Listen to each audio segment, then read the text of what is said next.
सब देखने और सुनने वालों को मोहब्बत भरा सलाम। पाकिस्तान में आजकल जनाब आइन में कुछ तब्दीली करने की कोशिश की जा रही है और उस पर किसी को ब्लैकमेल भी किया जा रहा है। ये भी खबरें हैं कि ज़बरदस्ती भी लोगों को कहा जा रहा है। फजल रहमान अपनी गेम डाल रहा है। अरफान अहमद खान साहब हमारे साथ हैं, इनसे पूछेंगे कि क्या चल रहा है। खान साहब, क्या हालात चल रहे हैं, इतनी बेचैनी है कि आइन में कुछ ना कुछ तब्दील किया जाए? देखें, 2 दिन से तो काफी इस मामले में हंगामा राई का नीचा ये है, सियासी तौर पे हलचल है कि भैया आईनी तरमीम को नंबर पूरे करने के लिए वो कोशिश की जा रही है और जो फर्क है वो थोड़ा रह गया है, लेकिन बज़ाहिर ये नजर आता है कि हुकूमत जो है वो काफी कॉन्फिडेंस में है कि हम ये नंबर पूरे कर लेंगे जी। जो यहाँ तक 2/3 मेजोरिटी का कौमी असम्बली में ताल्लुक है वो तो उनके पास है अरकान, वो तो वो गिनती पूरी है। सिर्फ सेनेट के अंदर मसला जो है वो 5 बंदों पर जाकर अड़ा हुआ है, तो 5 सीटें पूरी नहीं हो रही। आमतौर पर जो कोई भी तरमीम जो वोटिंग होती है कौमी असम्बली के अंदर, उसमें पार्टियां जो है वो अपनी मतलब अरकान पार्लियामेंट जो है वो अपनी पार्टी से मुखालफत में वोट नहीं दे सकते। पार्टी का जिधर वोट जा रहा हो उधर ही वोट देने की पाबंदी होती है, लेकिन जब आईनी तरमीम हो रही हो उसमें इससे आजाद हो जाते हैं। उसमें आप जिसको चाहे आप वोट दे सकते हैं, आपसे कोई पूछ नहीं है कानूनी तौर पर। तो इस लिहाज से ख्याल यही किया जा रहा है कि भाई जो आजाद अरकान नेशनल इसके हैं, जिनको आजाद करार दे दिया है तहरीक इंसाफ के, वो लोग जो सुन्नी इत्तेहाद काउंसिल के मेंबर बन गए थे और उनको आजाद करार दिया हुआ है, वो उनमें से ये लोग तोड़ने में कामयाब हो जाएंगे। इनको 5 या 6 बंदे चाहिए और वो उन्हें उम्मीद है कि इनको मिल जाएंगे वहां से और ये आईनी तरमीम जो है वो कर दी जाएगी। लेकिन बात ये है कि ये एक पाकिस्तानी स्टाइल से जो हमारा तर्ज सियासत है उसी तर्ज पर इस आईनी तरमीम को भी मंजूर किया जा रहा है, जबकि ये एक काफी इम्पोर्टेंट आईनी तरमीम है और इसके ऊपर बहस मुबाहिसा होना चाहिए। आज का भी जो पार्लियामेंट का इजलास 3 बजे शुरू होना है, उसके लिए जो एजेंडा जारी किया गया है उसमें ये तरमीम शामिल है, उसका ये हिस्सा नहीं है उस एजेंडे का। लेकिन कल से ये शोर पड़ा हुआ था कि आज इस आईनी तरमीम पर बहस होनी है और इसके लिए स्पेशल तौर पर शहबाज शरीफ साहब को भी बुलाया, चाहे जो हमजा शहबाज है उसको भी बुलाया गया है कि वो वापस आए अपना सफर छोड़ के, ताकि एक वोट की उसकी भी जरूरत है। और लेकिन इशारे करने के बावजूद के भी सबको इकट्ठा कर रहे हैं, करने के बावजूद अभी तक ये मसला उनके लिए दर्द-ए-सर बना हुआ है कि भैया आया हम कामयाब हो सकेंगे या नहीं हो सकेंगे। ये भी एक खुफिया है और उसकी वजह फजल रहमान है कि फजल रहमान साहब से जो उनकी कहा ये जा रहा है कि जो फजल रहमान साहब सदर साहब के साथ जो मुलाकात होगी आसिफ जरदारी साहब के बाद, उसके बाद आसिफ जरदारी साहब जिस इत्मीनान के साथ बैठे हुए हैं उससे अंदाजा यही है कि आसिफ जरदारी साहब हिमायत लेकर आ गए थे फजल रहमान साहब की और वो उसके खिलाफ वोट नहीं देंगे। लेकिन क्योंकि हुकूमत नून की है, अगर खुदा न खास्ता पास नहीं होती आईनी तरमीम तो उसमें सुख की तो पीपल्स पार्टी की नहीं होगी, सुख की तो ज्यादा वज़ीर-ए-आज़म की होगी, नवाज शरीफ साहब की या शहबाज शरीफ साहब की, मुस्लिम लीग नून की। इसलिए उन्हें एक खतरा बहरहाल फजल रहमान से मौजूद है कि भाई ये कहीं आखिरी वक्त तक फिसल ना जाए और ये आईनी तरमीम जो है वो रह जाए। तो इन खतरात में मतलब इस माहौल के अंदर जो बात है अभी तक क्लियर नहीं हो रही। तो जो बात मैं कहना चाह रहा था वो ये था कि जिस तरह दुनिया के अंदर आईनी तरमीमें होती हैं, उनको पर बहसें होती हैं, बाकायदा फ्लोर के ऊपर बहस होती है, वो माहौल नजर नहीं आ रहा। नजर यही आ रहा है कि इस आईनी तरमीम को अचानक एजेंडे में डाल दिया जाएगा और उसी वक्त एकदम वोटिंग करवा ली जाएगी, जिसमें बहस मुबाहिसे वाली बात नहीं होगी। अब आपने देखा है जर्मनी के अंदर, क्योंकि एक जमहूरी मुल्क है, अभी जो 2025 का बजट है उसमें जो हाउस कार्ड के ऊपर जो रकम खर्च होनी है उसके ऊपर 62 घंटे बहस हुई है तीनों इत्तेहादी हुकूमती पार्टियों के अंदर, एसपीडी, ग्रीन और एफडीपी। इनका जो इन्होंने जो बजट पेश करना था उसके अंदर 62 घंटे इन्होंने सिर्फ एक आइटम पर बहस किया, और अभी पार्लियामेंट के अंदर जाके दोबारा बहस होनी है उसके ऊपर, जब अपोजिशन भी अपनी पे करेगी। लेकिन हमारा सियासी माहौल जो है वो जिसे कहते हैं हबड़ दबड़ वाला, एक फौरी तौर पे अचानक बीच में डाल के काम करवा लो और वोटिंग करवा लो। इस लिहाज से ये चीजें सब जमहूरियत के लिए नुकसानदेह है, मुल्क के लिए नुकसानदेह है। या आप इन बातों को जमहूरियत कह नहीं सकते कि हाँ ये वाकई असली जमहूरियत ये है। ये एक जरूरत की बातें हैं जो जिस पार्टी को फायदा पहुंच रहा हो वो अपना तरीके इख्तियार करके एक पार्लियामेंट को इस्तेमाल कर लेती है। और यही माहौल मुझे नजर आ रहा है कि आज शाम को अगर हो गया या कल हो गया तो इसी माहौल में ये तरमीम पास करवा ली जाएगी। हाँ सर, थोड़ा सा बता दें, आपको तो इल्म है कि इससे क्या फर्क पड़ेगा जो जज हैं उनकी उम्र में, और ये जो भी थोड़ी बहुत तफसील हमारे देखने वालों को। देखिए 2-3 बातें हैं कि भाई इसमें जो अदलिया की तारीख को अगर आप देखें पीछे से लेके अब तक, तो अदलिया के अंदर भी बहुत ऊंच रीच सुप्रीम कोर्ट के जो चीफ जस्टिस है उसकी मर्जी चलती रही है, और जो वो चाहता है उस तरीके से वो बेंच बनाने में वो आजाद था। बेंच वो बनाता था जो सुप्रीम कोर्ट जिसका चाहे चीफ जस्टिस जो था, और सुप्रीम कोर्ट एक बंदे की मर्जी पर चल रही थी।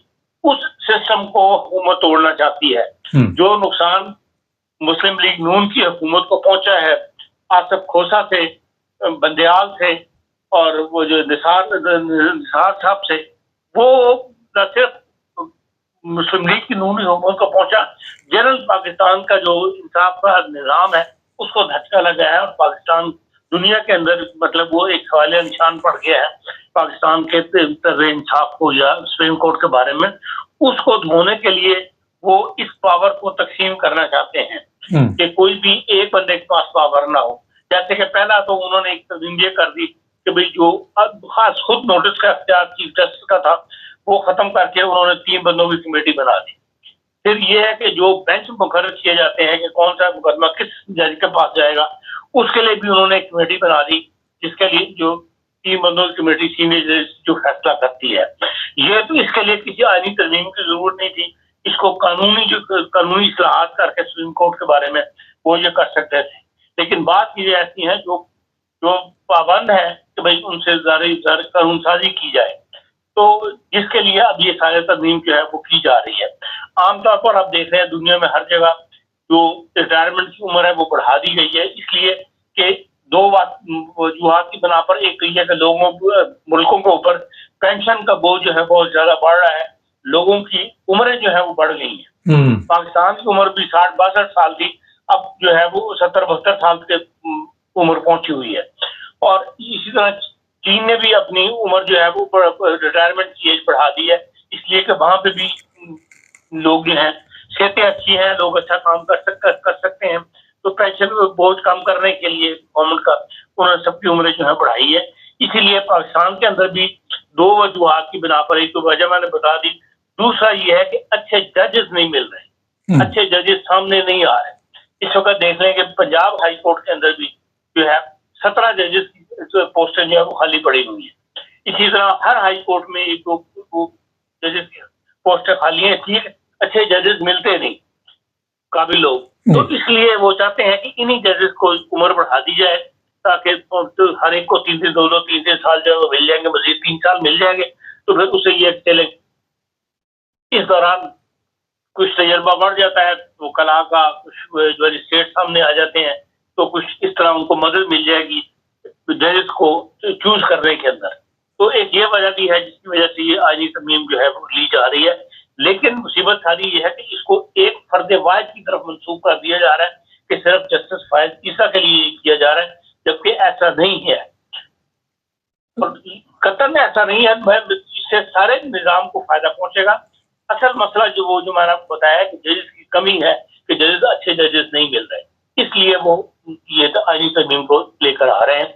इससे ये है कि भाई चीफ जस्टिस को जो हाई कोर्ट का जज है वो 62 साल की बजाय अब 65 साल पे जाकर रिटायर होगा, या 60 साल पे रिटायर होगा, सबको 3 साल की मदद जो है जजेस को मिल जाएगी। ये हाँ साहब, मसला तो ये नहीं है कि उसको 3 साल मिल जाएंगे, उसको 2 साल मिल जाएंगे, मसला तो यही है कि ہمارے ملک میں تو انصاف ہو ہی نہیں رہا، کسی جگہ پہ بھی اس طرح کے حالات نہیں ہے. ایسے بھی فیصلے ہے کہ علماء دباؤ ڈالتے ہیں تو وہ فائزی صاحب سے علیحدہ میٹنگ کر کے فیصلے کرنے شروع کر دے. تو پرابلم تو یہ اچھے جج کیوں نہیں مل رہے؟ قابل جج سامنے نہیں آ رہے. ویسے ہی ملک کے اندر آپ دیکھ رہے ہیں نظریاتی طور پر کوئی بھی اسٹینڈ کرنے کے لیے تیار نہیں ہے. ملک میں ایک ایسا ماحول بن گیا کہ ہر ایک کا جو یقین اور نظریہ جو ہے وہ پیسہ بن گیا ہوا ہے. چاہے وہ پولیس ہو، چاہے وہ حکومت ہو، چاہے وہ سرکاری محکمے ہوں، چاہے وہ ججز ہوں، سب کی نگاہ ہر کوئی پیسہ اکٹھا کرنا چاہتا ہے جہاں سے اس کو مل جائے. تو اس لیے یہی حال ہمارے ججز کا ہے. تو انصاف تو تبھی ملے گا جب آپ کو نظریاتی لوگ مل جائیں، جو نظریے پہ اڑ جانے والے لوگ ہوں، اس بات کو صحیح سمجھتے ہیں، وہ کر کے دکھا دیں. اگر وہ نہیں کر سکتے، ماحول ان کو اجازت نہیں دیتا یا حکومت اجازت نہیں دیتی، تو سیٹ سے اٹھ کے چلے جائیں. آپ کو یاد ہوگا ملک سعید حسن جو تھا ایک جج پنجاب ہائی کورٹ کا، مغربی پاکستان ہائی کورٹ کا، بھٹو صاحب کے زمانے میں بھٹو نے اس کو بنایا تھا. وہ اس کسی بات سے اگری نہیں کیا تھا، تو وہ اس نے جج کی سیٹ پہ بیٹھے ہوئے گاؤن اتار کے اپنی سیٹ پہ رکھ کے تو اٹھ کے چلا گیا تھا. دوبارہ وہ ہائی کورٹ میں نہیں آیا.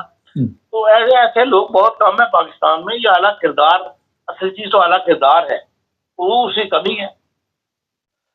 خان صاحب، عمران خان کا جو ٹرائل ہے اس پر بھی کہا جا رہا ہے کہ ملٹری کورٹ میں ہوگا اور کافی بے چینی پائی جاتی ہے. اس میں کامیابی ہوگی کوئی؟ دیکھیں، جو اب تک آپ پیریڈ گزرا، جس طرح گزر رہا ہے، آپ دیکھیں ان کا مقصد صرف عمران خان کو تنگ کرنا ہے. ٹرائل کرنے کے لیے جس کورٹ میں بھی کریں، کچھ نہ کچھ ان کے پاس ہونا چاہیے کہ نہیں دلائل، کچھ موٹی فائل ہونی چاہیے کسی کو سزا دلوانے کے لیے. یہ تو نہیں کہ ایک کورٹ سے سزا مل جائے، اگلی کورٹ پہ جا کے وہ رہا ہو جائے.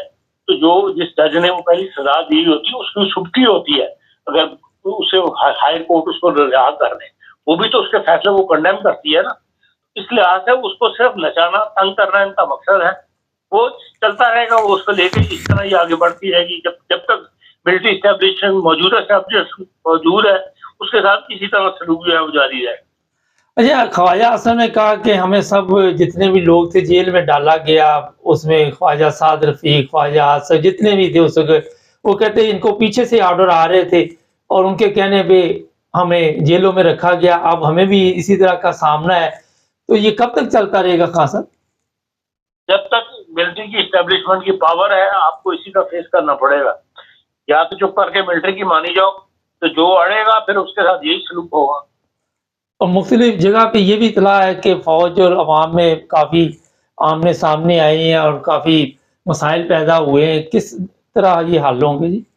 دیکھیں، یہ خطرے کی علامت ہے. یہ جو ہے نا، عوام کے اندر فوج کو پاپولر رہنا چاہیے اور عوامی رد عمل سامنے نہیں آنا چاہیے فوج کے خلاف. اس سے ملک میں ایک بدامنی اور ایک سول وار والی کیفیت پیدا ہوگی. جو کچھ سیاستدانوں کے ساتھ ہو رہا ہے اس کا حل سیاستدانوں کے پاس موجود ہے. اگر یہ ایک ہو جائے سارے کے سارے اس مسئلے کے اوپر، کوئی ایسی آئینی ترمیم کر لیں 100% مل کے آپس میں، جس سے فوج کو بے بس کیا جا سکتا ہے. لیکن یہ جو عوامی رد عمل سامنے آنا شروع ہو گیا اگر فوج کے خلاف، تو اس سے زیادہ ملک کا نقصان ہوگا. اس سے زیادہ ملک کی جو انٹرنیشنل وہ ہے اس کو بھی نقصان پہنچے گا. دنیا آپ پہ ہنسے گی. آج بھی آپ پہ کوئی اعتبار نہیں کر رہا، کوئی آپ کو لفٹ نہیں کروا رہا، اور یہ مزید حالات جو ہے اس طرح خراب ہوں گے. اس طرف سیاستدانوں کو بھی توجہ کرنی چاہیے اور ملٹری اسٹیبلشمنٹ کو بھی کرنی چاہیے کہ آپس میں مل جل کے نیا راستہ تلاش کر لے، کوئی نئی ایک ایگریمنٹ کر لے جس سے کم از کم ملک کے حالات جو ہے وہ بہتر ہو جائے. بہت شکریہ. ناظرین، ملک کے حالات بہتر ہوئے، کاش کوئی یہ بھی سوچتا کہ اس ملک کے حالات ہم نے ٹھیک کرنے. جو بھی آیا ملک کے حالات خراب کرنے کے لیے آیا، عوام پہ ظلم کرنے کے لیے آیا. آج کل ایک جرنیل کا نام آ رہا ہے، اس نے بہت عوام پہ ظلم کیا اور عیاش آدمی تھا. یہ بھی خبر ہے کہ کسی بیماری میں مبتلا ہو چکا ہے، پاکستان میں اس کا علاج نہیں ہے، یورپ کے کسی ملک میں اس کو لے کے گئے. تو جناب یہی ہے کہ جب، اور جو ایک اور بات ہے کہ کوئی اس کے لیے دعا گو نہیں ہے، سارے اسے بد دعائیں دے رہے سوشل میڈیا پہ. اگر آپ نے کام اچھے کیے ہو، قوم کی خدمت کی ہو، تو اس طرح کے حالات نہیں ہوتے. چینل کو سبسکرائب کریں، جڑے رہیں ہمارے ساتھ.